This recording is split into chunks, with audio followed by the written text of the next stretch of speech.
4, 3, 2, 1, stay focused and stay tuned. Setelah Undang-Undang Nomor 17 tahun 2008 tentang pelayaran ya, ada asas kabotage.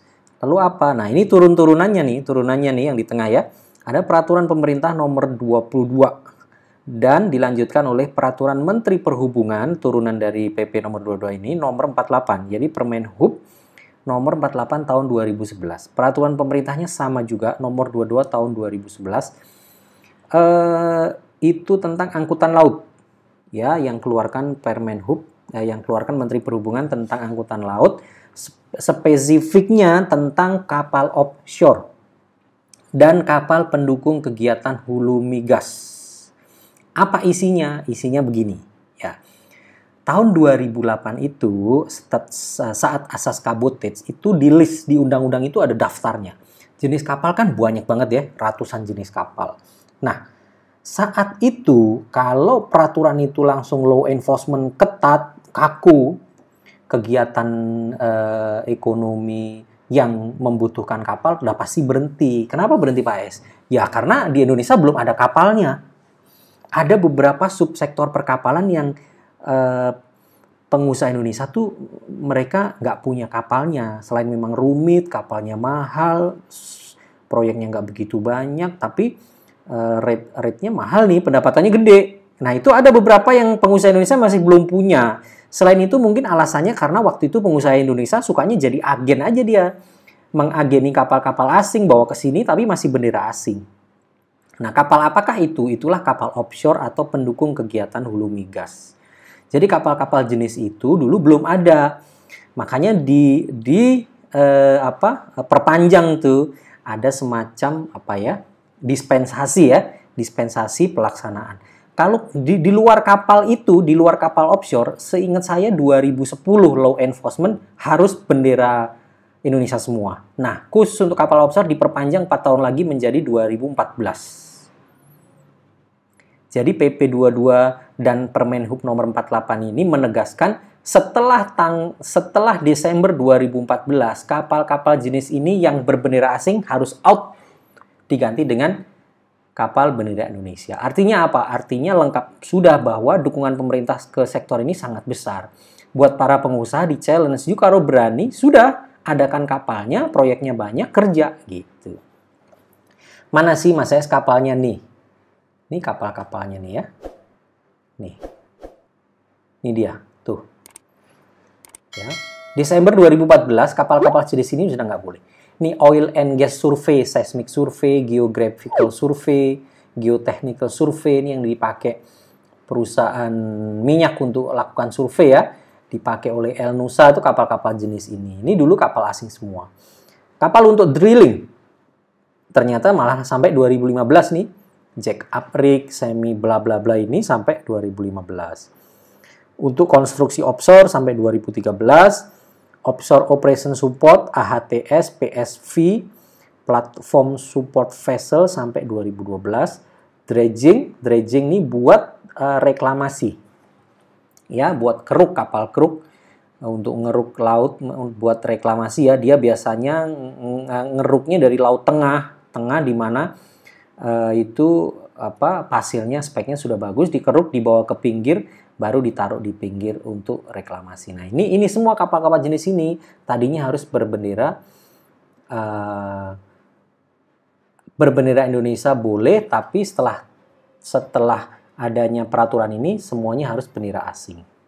Ini sudah lewat semua ya, 2015, sekarang sudah 2020. So, per hari ini semua kapal ini harus berbendera Indonesia. Nah, ini siapa Pak Es? Jadi ini nih yang punya kapal-kapal ini. Ini Wintermar. Kode sahamnya WINS, W-I-N-S. Habis itu Lokindo. Kode sahamnya LIT. Mereka sekarang berdarah-darah. Kenapa? Karena kapal-kapal ini sekarang proyeknya nggak ada. Baik di Indonesia maupun di luar negeri ada, tapi sedikit sekali. Nggak nutup untuk nutupin bunga bank, nutupin biaya operation berat. Karena kenapa? Karena harga oilnya murah. Ya, jadi seperti itu. Tapi ini wujud dukungan pemerintah ya terhadap sektor ini. Oke ya, sekarang saya lanjutkan. Apalagi Pak? tol laut. Nah, tol laut unggulannya Pak Jokowi. Mungkin teman-teman belum tahu, salah satu unggulan Pak Jokowi atau salah satu kampanye penting Pak Jokowi sehingga beliau sukses menjadi presiden itu tol laut. Selain belusuan ya, selain masuk gorong-gorong. Wah, ini fakta loh yang saya sampaikan, kan gitu. Adalah program unggulan namanya tol laut. Kata-kata tol laut itu disampaikan Pak Jokowi pertama kali pada saat pertemuan kepala daerah seluruh Indonesia di Istana Negara. Pada waktu itu presidennya masih Pak SBY. Saat itu Pak Jokowi, Gubernur DKI, dia menyampaikan, Pak SBY, ini Indonesia nih kalau dibikin tol laut mantap nih gitu. Nah, saat itulah rame bahwa wah, tol laut Jokowi bikin. Jadi tol laut itu sebenarnya bukan bikin jalan tol di atas laut, tapi ada satu mekanisme pelayaran ini khususnya untuk kapal kargo ya, kapal kargo dan kapal kontainer menjadi kira-kira jalan tol lah gitu. Jadi orang tuh kalau ngirim-ngirim barang dari Sabang sampai Merauke itu murah karena ada tol ini yang selalu ada dan lain sebagainya. Ya, ini kalau saya bahas bisa 2 jam nggak kelar ini tol laut. Tapi poinnya adalah ini dukungan pemerintah. Dukungannya dari mana? Ada. Jadi kapal-kapal yang masuk menjadi program tol laut itu mendapatkan subsidi dari pemerintah. Selama dia operasi, dia dijamin profit. Dihitung-hitung nanti. Coba kamu hitung, kamu jalan, kamu layani rute dari sini ke misal dari sini ke Sulawesi gitu. Sulawesi mana misal? Ya, Sulawesi Selatan atau Sulawesi mana? Wah, bos, Pak, saya kalau jalan ke sana, dari sini ke sana ada nih muatan, tapi dari sana ke sini sepi, Pak. Saya mesti rugi, nggak apa-apa. Kamu dari sono ke sini berapa? Excess cost-nya berapa? Saya ganti. Nah, itu program tol laut begitu. Artinya apa? Lagi-lagi artinya memang ini insentif dari pemerintah. Sektor ini benar-benar didukung pemerintah gitu loh. Ya. Oke, selanjutnya apa? Selanjutnya PP nomor 82, Peraturan Pemerintah nomor 82 tahun 2017 tentang angkutan ekspor. Nah, ini yang tadi saya sampaikan ya.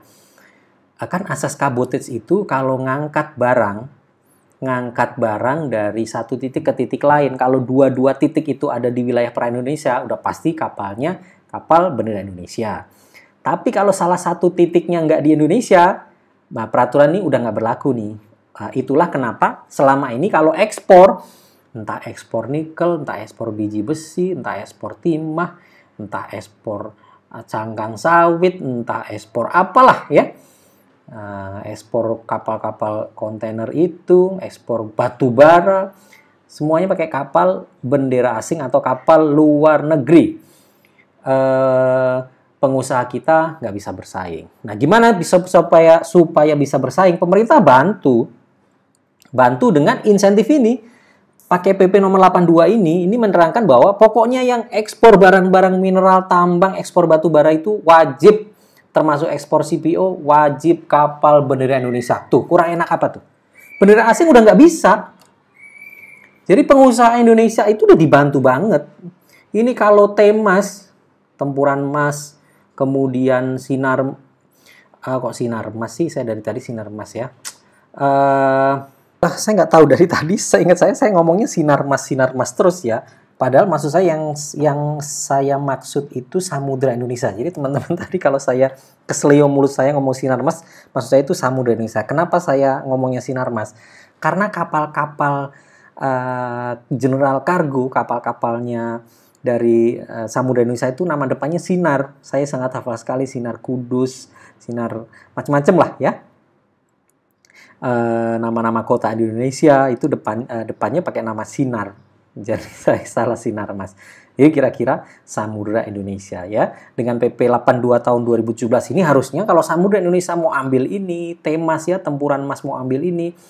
Wah, ini luar biasa. Jadi potensi bisnisnya sangat besar. Nah, sekarang tinggal mau diambil apa enggak nih. Jadi emiten-emiten kita mau ambil apa enggak gitu. Oke ya, jadi sangat jelas bahwa dukungan pemerintah dalam hal ini sudah cukup besar. Oke, kita lanjutkan. Oke, sekarang kita subsektor industri perkapalan. Jadi subsektor ini kira-kira jenis-jenis dari industri perkapalan itu apa-apa saja ya, biar teman-teman tahu ya. Pertama, kapal kontainer. Ya, kapal kontainer ship ini kapal yang ngangkut kontainer. Ya, ini ya, banyak sekali nih di Indonesia kapal jenis ini lumayan banyak sekali. Populasinya, perusahaan-perusahaannya juga cukup banyak. Kapal kontainer ini dimiliki oleh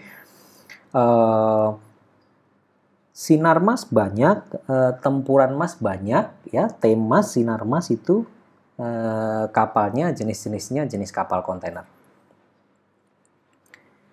Kemudian yang kedua kapal bulk general cargo atau big bulk itu kapal ngangkut barang, jadi barang-barang bukan barang cair ya, barang-barang padat, tapi barangnya itu langsung ditaruh di deknya kapal, jadi tanpa dimasukkan ke kontainer. Kalau kapal kontainer itu dia ngangkut apa aja bisa, semua barang, bahkan ngangkut barang cair pun bisa, asal cairnya itu ditaruh di plastik dulu. Itu ada teman-teman aturan-aturan tata cara pemuatan barang-barang di kontainer, safety-nya seperti apa tuh ada. Nanti terkait dengan insurance-nya. Semua barang itu masuknya lewat kapal kontainer. Jadi barang yang teman-teman ada saat inilah, sebut apalah, laptop, handphone, barang-barang Cina itu dari Cina masuk ke sini semuanya masuk ke kontainer. Mobil tuh ke kontainer. Nah, barang-barang yang tidak dimasukkan ke kontainer biasanya dia diangkutnya pakai kapal general cargo. Biasanya barang-barang jenis ini itu barang-barang yang satu jenis ya, maksudnya tidak banyak macam dalam satu kapal. Ya, ngangkut nikel, ngangkut biji besi, ngangkut batu bara. Batu bara itu termasuk sebenarnya general cargo sih, walaupun ada spesifik batu bara. Tapi itu masuknya ke general cargo. Ngangkut gula, kalau gula semua, ngangkut sapi, ngangkut ayam, kalau isinya itu semua ya masuknya ke situ. Sama yang punya siapa? Yang punya ya sama, Samudra Indonesia, Tempuran Mas, Temas tuh. Kalau Temas saya pikir kayaknya sedikit sekali ya, dia banyak kontainer. Kalau Samudra Indonesia dia punya cukup lengkap. Yang ketiga kapal tanker. Kapal tanker ini ngangkut bahan cair atau gas. Biasanya gasnya juga gas yang dicairkan ya. Ini biasanya kalau gas itu sebutannya gas tanker gitu. Kalau ngangkut minyak sebutannya oil tanker. Tapi itu kapal tanker yang punya emitennya itu emitennya itu Sochi, kemudian Bull ya. Kemudian ini saya sebut yang kira-kira masih hidup, yang nggak hidup nggak saya sebut ya. Yang sudah kira-kira nggak layak untuk disebut, nggak saya sebut. Ada tadi ya, Sochi, Bull, kemudian ada SHIP, SHIP ya, SHIP.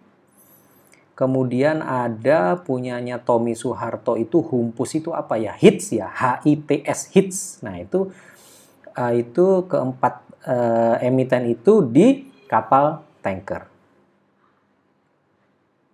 Ya, yang jalan baru Bull, SHIP belum jalan, walaupun SHIP dari harga tertingginya diskonnya nggak terlalu besar ya.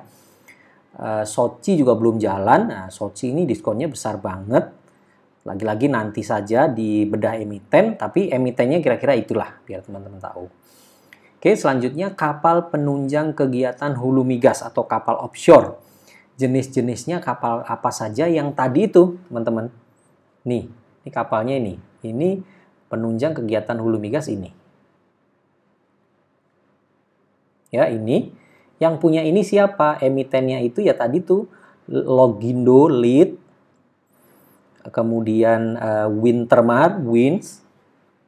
Ada lagi Rix Tender, Rix. Tapi Rix itu sekarang lebih banyak kapal batubara dia. Ya. Jadi emitennya itu. Terus yang terakhir kapal batubara. Kapal batubara ini biasanya kalau di perairan Indonesia ya, di perairan Indonesia menggunakan takbut ya, dia pakai tongkang. Pakai tongkang ditarik pakai takbut. Jadi yang tongkang itu biasanya nggak ada mesinnya. Kadang tongkang itu ada cuman mesin untuk power, untuk listrik aja. Karena ada beberapa equipment di tongkang itu mungkin untuk buka palka, untuk apalah, mereka perlu power listrik. Nah, itu biasanya ada di situ. Dia hanya mesin kecil untuk power, untuk generator listrik. Untuk penggerak enggak. Jadi tongkang itu enggak punya penggerak sendiri, dia ditarik. Nah, emiten kapal ini banyak sekali nih. TCPI yang digoreng terus itu. Kemudian apalagi ya? MBSS, Rig Standard juga ini. Ada lagi, banyak lagi deh. Ya, sektor batubara ini. Tapi yang saya highlight nih, kapal batubara ini yang saat ini rame ya. Tentu kalau teman-teman mau perhatikan, mau analisa lebih lanjut ya MBSS lah kira-kira ya. Yang dia grupnya Indika, Indi juga mulai naik, PTRO bahkan hari ini naik, yang lain turun. Nah, MBSS ini gimana? LKH juga di situ besar. Oke, saya tambahkan, kapal penunjang kegiatan hulu migas itu ada satu lagi namanya Tamu ya, TAMU, Tamu. Itu digoreng gila-gilaan tahun lalu sejak IPO, kemudian sekarang koreksi, saya nggak tahu apakah digoreng lagi nanti. Yang pasti kalau itu over value ya, nggak ada diskon lah, gitu. Nggak ada diskon. Nah, yang menarik itu sebenarnya dari beberapa kapal-kapal ini ya, dari beberapa kapal-kapal ini yang bayarannya tinggi, yang biaya sewa tinggi itu sebenarnya itu kapal tanker dengan kapal penunjang kegiatan hulu migas. Ini VIP-nya kapal sebenarnya teman-teman. Ini harga sewanya mahal sekali. Ya. Nah, cuman masalahnya sekarang proyek-proyeknya nih nggak ada. Kebutuhan Indonesia akan bahan bakar minyak tinggi, tapi kemampuan kita berproduksi nggak banyak. Sebenarnya kalau Indonesia nih mau ya, saya nggak ya, itu hitung-hitungan pemerintah itu yang memutuskan, kegiatan hulu migasnya dikencengin. Kegiatan hulu migas dikencengin, diperbanyak, ya itu menjadi panen nih. Sektor-sektor ini menjadi panen. Kegiatan hulu migas di Indonesia ini menggunakan masih cost recovery ya, walaupun beberapa tempat sudah gross split, tapi mayoritas masih cost recovery, jadi tetap tergantung dengan minat dari perusahaan minyak asing. Kalau perusahaan minyak asing minatnya kecil, ya sudahlah, kondisinya seperti ini ya. Indonesia mungkin juga menginginkan produksi minyak sebanyak-banyaknya, banyak investor datang, tapi ya ternyata itu belum terwujud. So ya sudahlah, apa adanya saja, kita analisa seobjektif mungkin, nanti teman-teman tinggal analisa masing-masing subsektor ini. Oke.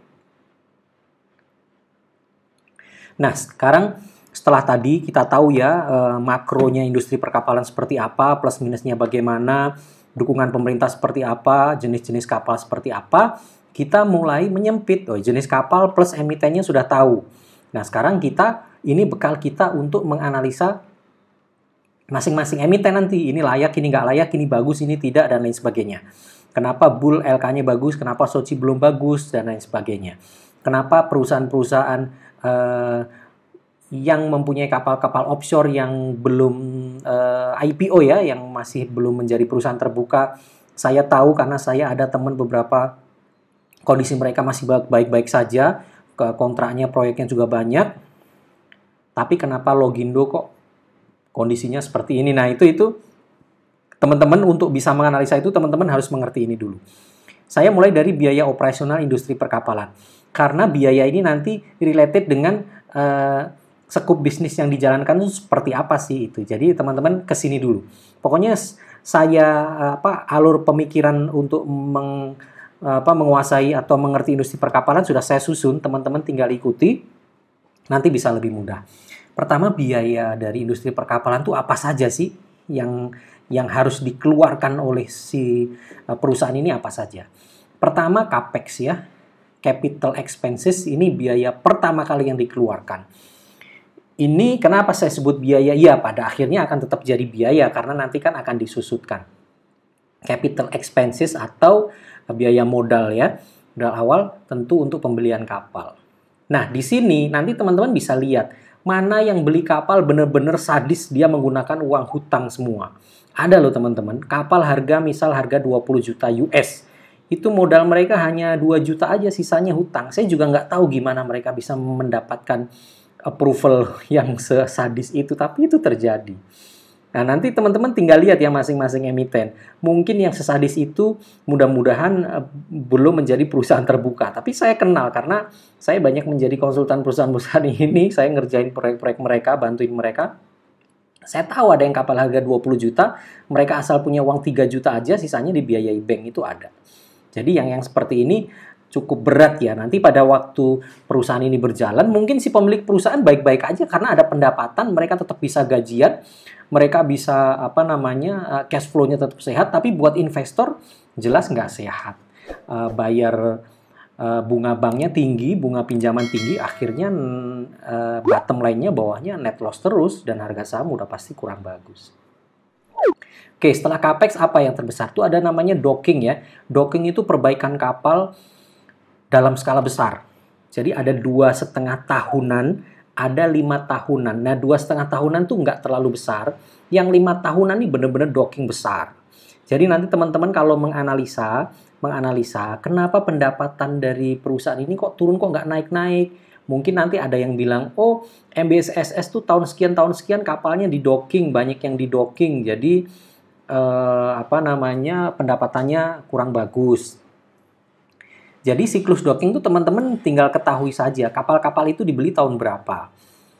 Pembelian kapal tuh biasanya tercantum, kalau nggak ada di LK, teman-teman bisa lihat laporan tahunan. Kadang di laporan tahunan ada. Jadi dari start dia beli, biasanya perusahaan yang beli itu sebelum diubah ke bendera Indonesia, mereka kargo dockingnya dinolkan dulu tuh. Jadi mulai dari nol. Biasanya seperti itu bisnis modelnya perusahaan-perusahaan perkapalan kita. Jadi dihitung jadi dia beli, nanti 2,5 tahun mereka masuk dock. Masuk dock itu kalau 2,5 tahun, yang dock 2,5 tahun, paling cepat 2 minggu. Kalau 5 tahun paling cepat 1 bulan. Jadi praktis selama waktu docking itu nggak ada pendapatan tapi ada biaya. Nah, MBSSS tahun berapa itu ada docking massal ya. 2017, 2018 kalau nggak salah. Itu docking massal, jadi pendapatannya nggak naik. Lalu 2019 sempat profit tipis. 2020 anjlok lagi dia. Gitu. Terus khusus untuk Logindo ya, lead Logindo nih offshore, saya lihat ruginya mulai berkurang. 2020 kuartal 1 Logindo pendapatannya naiknya lumayan. Tapi bottom line dia masih rugi karena bayar bunga banknya tinggi. Nah, begini tuh sebenarnya yang berat tuh di investor. Saya kasih tahu teman-teman. Owner perusahaan nggak terlalu pusing karena cash flow-nya tetap jalan, dia tetap gajian. Itu loh. Jadi mereka tetap enak aja, tapi kalau investornya yang berat nih. Tapi lead Logindo nanti teman-teman coba cek ya. Dia 2020 kuartal 1 itu pendapatannya naiknya cukup signifikan dan ruginya sudah mulai berkurang jauh. Kalau itu bisa turn around, bisa profit, nah bisa naik tuh. Sahamnya masalahnya di 50. Kalau dibeli nego harga 20 mungkin bisa tuh. Sekalinya naik dia 51, untungnya udah berapa kali itu, udah 100% lebih. Oke, saya lanjutkan. Setelah docking ada perawatan non-docking. Perawatan non-docking itu ya pokoknya perawatan fisik kapal, mesin, permesinan, peralatan, equipment, dan lain sebagainya di luar docking. Kalau docking itu teman-teman biasanya itu bodi kapal, hull. Kapal tuh kan ada 2 ya. Kapal tuh ada 2 besar secara fisik. Ada hull tuh bangunannya itu tulisannya HULL, hull gitu ya. Hull dan machinery. Machinery itu berarti mesin-mesinnya. Jadi hull tuh bangunannya. Bangunannya itu setiap 2 tahun dan 5 tahun pada masa docking dia diangkat di atas air. Artinya docking kering gitu ya. Di tempat diangkat lalu diinspeksi. Kalau ada yang penyok-penyok harus dilas. Kalau ada yang ketebalan platnya udah tipis harus dilas. Dan itu biayanya besar. Karena biaya perawatan itu kalau udah masuk ke hull ada sesuatu di bodi kapal itu ya itu lumayan besar lah biayanya. Nah, non-docking tuh biasanya bukan terkait hal ya terkait dengan perawatan-perawatan ya, mungkin ada pipa-pipa berkarat diganti. Oh, mesinnya spare part-nya perlu apa diganti. Itu perawatan berkala. Itu juga besar. Lalu ada bahan bakar dan loop oil. Loop oil ini oli ya, ganti oli mesin dan bahan bakar. Yang paling besar nih bahan bakar. Nah, bahan bakar ini nanti berbeda untuk setiap skup bisnis. Tapi tetap saya cantumkan di sini. Seperti apa nanti kita lihat bahwa selanjutnya ada pengawakan atau crewing. Jadi orang yang bekerja di kapal ya kru kapal. Nah itu lumayan besar juga, lumayan besar biayanya. Yang terakhir adalah administrasi dan perizinan. Ya, administrasi dan perizinan. Nah ini nih biaya operasional untuk setiap kapal rutin sudah pasti setiap kapal akan kena nih. 1 sampai 6 nih ya, sebelah kiri ini kena. Lah nanti akan ada bedanya ketika kapal itu digunakan untuk forwarder services-nya, freight services. Ya, untuk dipakai untuk usaha freight atau usaha, kalau bahasa Indonesianya itu EMKL, ekspedisi muatan kapal laut ya, namanya EMKL. Itu nanti akan ada biaya tambahan untuk setiap kapal. Yang punya freight service nih biasanya kapal-kapal kontainer, pemilik kapal kontainer. Jadi Tempuran Mas, Taimas, Samudra Indonesia tuh dia punya usaha freight service. Kalau Sochi, kemudian Bull itu ada tapi kecil banget sih. Sedikit dia mayoritas time charter. Itu nanti ada bedanya. Nah, kalau dia freight service, freight forwarding service begini, forwarder service, dia akan ada 2 tambahan biaya, yaitu biaya pelabuhan dan penambatan. Jadi kapal itu kalau masuk ke pelabuhan, dia akan nunggu jaraknya kira-kira 2-3 mil di sono, pinggir sono, ya masih tengah laut ya, tapi sudah mulai minggir. Di sana dia akan tambat, akan lepas jangkar, berhenti dulu sampai menunggu penjemputan dari pilot. Penjemputan dari pihak terminal. Nanti akan ada pilotnya. Pilot itu yang memandu ya, ada namanya kapal pandu. Nah, selama dia menambat itu bayar per hari, ada biayanya. Jadi kapal itu nongkrong pun dia harus bayar sewa air itu. Nah, itu yang punya pelabuhan setempat. Kemudian itu nambat. Nah, nanti kalau kapal itu sudah digeret, mepet ke pelabuhan, dia lepas jangkar, kemudian ikat tali itu labuh. Biaya di pelabuhan tuh dihitung juga per hari berapa. Nah, itu ada biayanya. Kemudian ada lagi biaya bongkar muat. Ya, turunin kontainer, naikin muatan baru tuh ada biaya bongkar muat. Nah, itu komponen biaya juga itu. Tapi itu tidak semua kapal. Sochi itu 2 biaya ini ditanggung oleh pencharternya gitu. Nah, itu beda. Jadi 2 itu beda. Oke. Sorry, saya baru ingat ya. Saya baru ingat karena ada emitennya. Di luar 1, 2, 3, 4, 5 jenis ini, ada satu lagi kapal. Ini emitennya baru 1, IPCM ya. Indonesian Port Corporation Pilotage itu. Oke. Itu jadi ada satu jenis kapal namanya kapal istilahnya pilotage itu tadi. Tapi kalau istilah mudanya ya, bahasa Indonesianya sebenarnya orang-orang biasa sebut kapal pandu. Jadi kapal pandu itu kapal untuk memandu. Kalau anak perusahaannya IPC ya, anak perusahaan Pelabuhan Indonesia 2 itu Jasa Armada Indonesia ya, kode sahamnya IPCM. Itu dia punya kapal-kapal pandu. Ya, kapal pandu. Biasanya kapal-kapalnya itu takbut. Jadi kapal besar nih, misal ada kapal kontainernya Sinarmas, dia bawa 5.000 kontainer, yang besar nih ya, atau 1.000 kontainer deh, 1.000 kontainer besar. Sebelum dia masuk ke pelabuhan, sebelum berlabuh, sebelum bisa mepet ke pelabuhan, dia kan nunggu tadi cerita saya di tengah kan. Nah, saat dia masuk itu, kapal besar itu nggak bisa masuk sendiri, bisa nabrak nanti. Kapal besar tuh sudah nggak safety kalau jalan pelan-pelan begitu. Dia namanya dipandu. Jadi nanti ada 2 kapal minimal, 1 narik dari belakang, 1 mandu dari samping. Makanya disebut pilotage itu selalu ada 2 kapal, sebutnya pandu tunda. Jadi yang di samping itu memandu, yang di belakang narik itu menunda.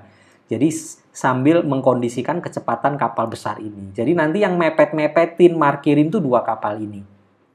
Nah, itu namanya kapal pandu tunda. Itu kapal jasa pelabuhan lah, kita sebut begitu. Dia ada di subsektor sini yang punya emitennya IPCM. Itu juga perkapalan. Anak perusahaannya Pelabuhan Indonesia ya. Oke. Nah, ini dia. Oke, saya kembali ke sini. Jadi tadi ya biayanya itu. Nah, kapal pandu tunda tuh apa biayanya? Biayanya cuma 6 ini, sebelah kiri ini. Sama. Oke ya, saya lanjut. Ini biaya operasional. Oke, sekarang ruang lingkup usaha perkapalan.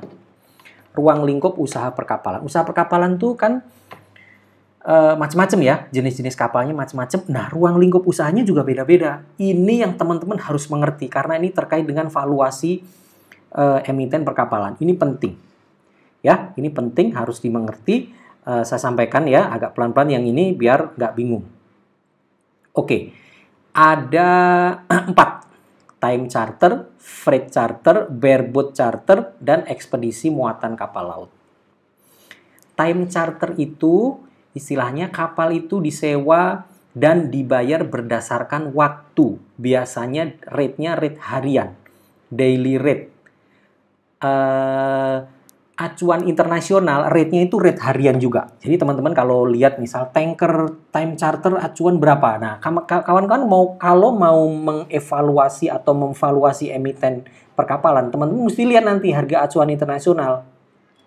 Tren harga sewanya naik apa turun sesuai ukurannya, ukuran kapal nanti juga kita jelaskan ya. Itu nanti itu namanya time charter. Jadi kapal disewa dan dibayar sesuai dengan harinya. Kontraknya memang panjang. Misal nih, dikontrak selama setahun. Tapi rate yang tertera di dokumen kontrak itu time charter dengan rate $5.000 per day misal gitu. Jadi nanti dihitung kapal ini selama sebulan, masa penagihan invoicing sebulan itu bisa bekerja berapa hari. Oh mungkin bekerja penuh 30 hari tanpa off. Off tuh misal ada kerusakan gitu, dia tanpa off berarti ya tinggal 30 kali 5.000 gitu. Itu namanya time charter.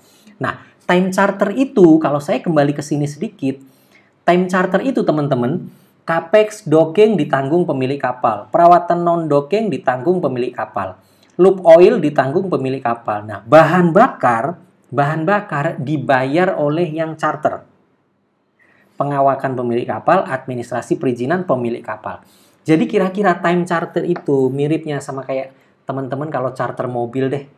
Sehari berapa bos? Gue charter mobil. Nah itu semuanya terkait dengan biaya mobil ditanggung yang punya mobil. Tapi khusus bahan bakar yang nanggung yang sewa. Gitu. Nah itu namanya time charter. Oke, emiten yang time charter siapa? Yang mayoritas time charter ya, emiten itu rata-rata perusahaan tanker shipping mayoritas time charter. Yang charter siapa? Pertamina. Jadi Pertamina itu mayoritas dia sewa kapalnya menggunakan time charter. Disewa oleh Pertamina ya. Sochi, Sip, Bull, Hits itu mayoritas ke Pertamina di time charter, harganya per day. Sesuai ukuran kapal. Per day sekian ribu dolar, per day sekian ribu dolar per day gitu. Nah, itu namanya time charter. Terus catatan untuk time charter, mungkin teman-teman nanti bingung kok di Sochi ada biaya bahan bakar ya. Nah, gini. Ada beberapa kasus, ini pengalaman pribadi saya. Time charter itu kan bahan bakar disediakan oleh penyewa. Tapi yang menjalankan kapal kan kru dari yang punya kapal kan. Kadang-kadang begini, misal perjalanan dari Balikpapan, ngambil Pertamax misal atau diesel dari refinery Balikpapan dikirim ke Tanjung Priuk gitu. Harusnya habisnya bahan bakar misal 150 ton. Tapi ternyata kok ekses banyak ini. Harusnya 150 ton tapi kok habisnya 200 ton. Nah, itu kadang terjadi dispute di situ. Krunya bilang, "Wah, Pak, tadi cuacanya nggak bagus, jadi kapal kita mesti pakai speed begini, begitu, kita delay, jadi nggak bagus." Nah, pihak Pertamina bilang, "Oh, nggak kok, cuaca bagus." Nah, itu sering dispute. Karena sering dispute itu, Pertamina mulai membuat mix antara time charter kering dan time charter basah. Kalau kering itu berarti bahan bakar benar-benar disediakan oleh penyewa. Kalau basah itu ada yang time charter, tapi bahan bakar kamu isi sendiri. Sekalian nanti kita hitung, ada yang begitu. Sekarang begitu untuk menghindari dispute bahan bakar. Tapi kira-kira time charter itu seperti itulah ya. Konsepnya seperti itu. Konsep di seluruh dunia namanya time charter itu bahan bakar biasanya penyewa. Khusus Pertamina dia punya modifikasi untuk menghindari dispute. Gitu kira-kira. Terus yang kedua, freight charter. Freight charter tuh begini. Si yang punya barang, tadi kan Pertamina punya barang juga kan, barangnya minyak diangkut, dia nggak punya kapal, dia sewa kapal. Kalau freight charter tuh bedanya, saya punya barang, saya mau diangkut, tapi saya bayarnya nggak per hari, nggak per apa. Saya bayarnya pokoknya per ton barang saya. Atau per liter barang saya. Ada, freight charter yang ngangkut minyak ada. Ngangkut CPO ada. Misal teman-teman mau beli CPO. Yang jual CPO maunya harganya harga di pelabuhan penjual gitu ya, FOB misal. Teman-teman harus nyari kapal dong untuk ngambil itu CPO. Nah, CPO itu teman-teman biar nggak pusing carinya freight charter. Ngambil CPO dong dari pelabuhan Palembang misal dikirim ke Jakarta. Berapa harganya freight charter? Oh, per tonnya sekian. Nah, dibayarnya per ton kalau freight charter, bukan per hari. Per ton sekian dolar atau sekian juta gitu. Nah, ini modelnya kalau kapal-kapal takbut bars ya, bars takbut tongkang takbut tongkang itu yang angkut batu bara biasanya dia pakai freight charter. Jadi MBSS itu dibayarnya dia pakai freight charter. Freight charter ya berapa ton, berapa juta ton batu bara yang bisa dia angkut, berapa freightnya, freight per tonnya berapa, ya itulah pendapatan MBSS. Jadi teman-teman kalau mau memvaluasi perusahaan model begini, biasanya perusahaan-perusahaan batu bara, lihatlah, carilah informasi rate freight charter batu bara tahun ini berapa, kalau batu bara turun dia bisa turun ke berapa, jadi potensi penurunan pendapatan berapa, kalau tahun depan naiknya ke berapa. Ya kira-kira begitu. Ya, terus kemudian freight charter, ngangkut nikel, ngangkut biji besi, semuanya itu rata-rata freight charter, dibayar berdasarkan tonase. Nah, bedanya kalau time charter tadi, si penyewa dia ngisi BBM. Kalau ini enggak, freight charter ini semuanya dihandle oleh pemilik kapal. Bahan bakar dihandle oleh pemilik kapal.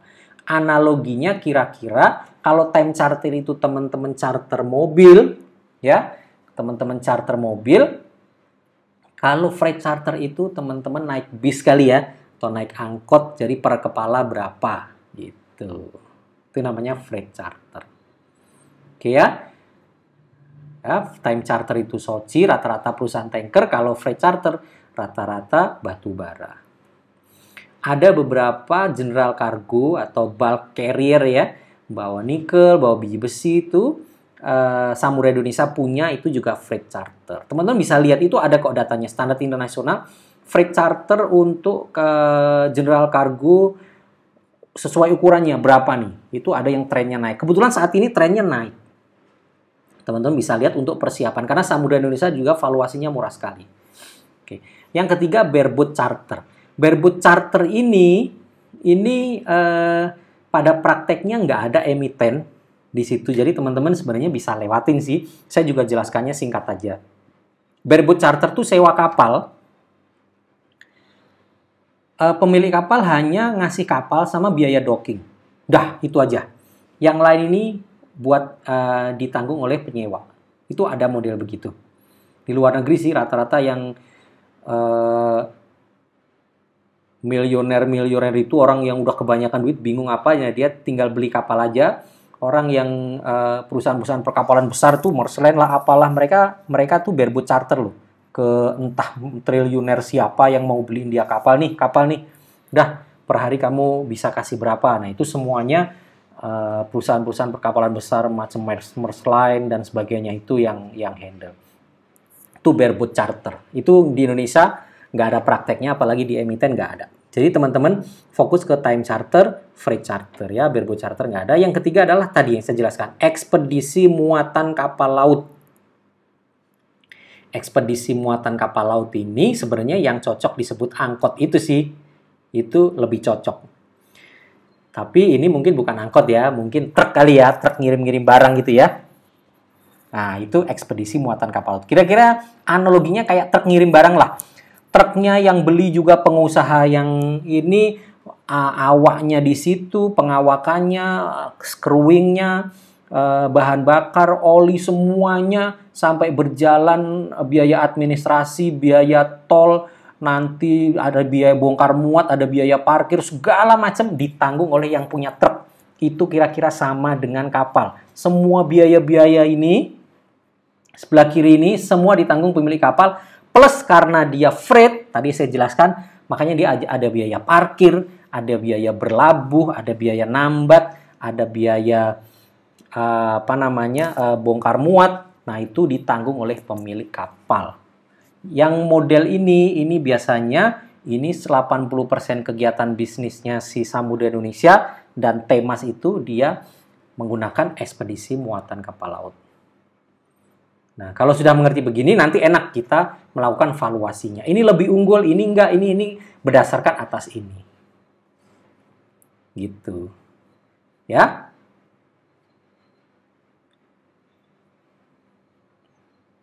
Oke, gitu ya. Oke, terus begini. Nah, saya kembali sedikit ke subsektor ini. Subsektor ini ya. Ada sektor-sektor yang related sebenarnya. Ada sektor-sektor yang related. Ada sektor-sektor yang related dengan ini, teman-teman. Dengan ini. Nah, dengan subsektor ini. Ya. Ada sektor-sektor yang related dengan ini. Di jenis-jenis kapal kan ini ya. Jenis-jenis kapal yang related dengan bisnisnya industri perkapalan, tapi dia bukan kapal, tapi biasanya nih satu kesatuan itu jasa bongkar muat, jasa terminal, jasa kepelabuhan, itu biasanya sama itu. Contoh, Temas itu dia punya terminal di pelabuhan mana gitu, dia sewa konsesi lahan untuk pelabuhan bongkar muat, di situ dia yang kuasai. Yang paling banyak itu Samudra Indonesia. Samudra Indonesia itu dia punya di setiap pelabuhan, dia sewa konsesi beberapa blok begitu untuk bongkar muat kapal-kapal dia. Jadi dia tidak bayar jasa bongkar muat ke perusahaan lain. Nah, nanti kalau ada perusahaan kontainer, kapal kontainer dari perusahaan lain masuk ke situ, boleh bongkar muat di tempatnya, terminalnya Samudra Indonesia. Nah, Samudra Indonesia dapat pendapatan dari situ. Nah, itulah kenapa sebenarnya Samudra Indonesia dia lebih komprehensif ya, bisnisnya lebih integrated, lebih banyak. Jadi ekspedisi muatan kapal lautnya dilengkapi dengan macam-macam bisnis. Ada bisnis lagi terminal kontainer misal, atau depo kontainer. Kontainer itu teman-teman, kontainer itu ada yang kontainer punya, ada yang sewa. Nah, kontainer itu kalau dipakai kan pasti ada kerusakan ya. Penyok lah, kalau dia bawa barang-barang keras, penyok, bocor, segala macam. Itu kontainer itu perlu dibenerin. Nah, itu ada namanya jasanya depo kontainer atau terminal kontainer lah. Nah, itu perusahaan-perusahaan shipping biasanya dia juga punya itu perusahaan. Nanti kalau perusahaan-perusahaan asing yang bawa kontainer itu masuk, kontainernya rusak, itu diambil bisnisnya sama mereka. Nah, itu Temas juga punya, Samudra Indonesia juga punya. Samudra Indonesia yang besar sekarang namanya MT-Con ya. huruf T, Con gitu. Setelah saingannya Multicon itu bangkrut, nah dia sekarang jadi penguasa. Oke, itu ya. Kira-kira itu, saya lanjutkan lagi. Sekarang valuasi dan peluang emiten sektor perkapalan. Nah, karena tadi sudah panjang lebar, teman-teman biar nggak terlalu bingung, valuasi dan peluang emiten sektor perkapalan masuk ke episode kedua. Ya, masuk ke episode kedua, teman-teman bisa ulangi video-video ini lagi, video pertama tadi, ulang-ulangi, tonton lagi sampai mengerti, sampai paham, baru nanti setelah masuk ke episode kedua menjadi lebih enak. Ya, kira-kira begitu videonya, mudah-mudahan bermanfaat. Ini adalah ilmu yang orang-orang jarang sharing ya, dan kami sharing dengan gratis. Oke, terima kasih. Semoga sukses untuk Anda semua.